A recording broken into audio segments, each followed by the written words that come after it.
Hi, today let's talk about pulse width modulation, or PWM, and duty cycle. Here we have a servo motor. Two wires are connected to 5 volts and ground. Orange is connected to a pin of the microcontroller, and is the signal wire. A potentiometer connected to 3.3 volts, along with an orange signal wire.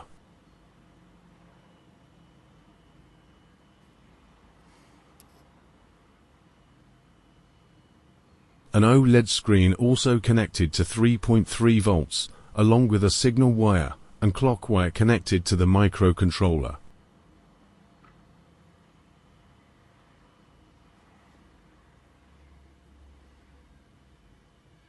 A dual throw switch, which will be used for display switching. The ESP32. The microcontroller is connected to a breadboard power supply.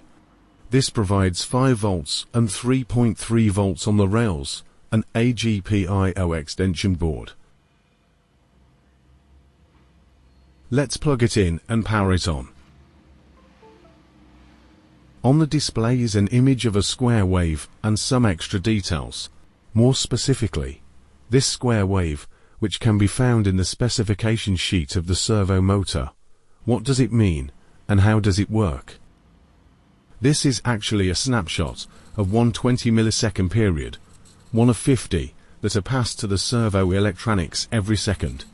Therefore 50 20 millisecond time frames are 1000 milliseconds, providing the servo with the required 50 Hz signal.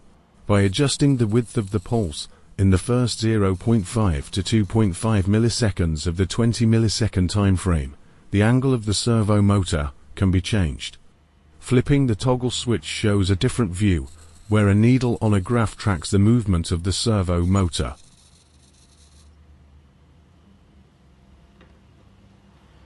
Let's zoom in a bit to see the OLED screen and graph more clearly.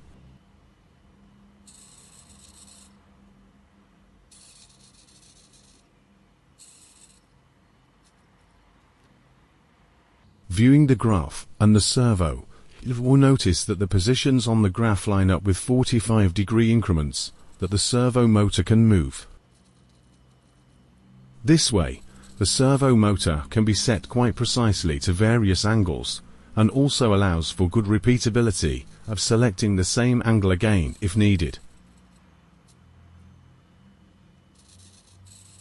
I hope this video helped you understand a bit more about how pulse width modulation works. Thank you for watching.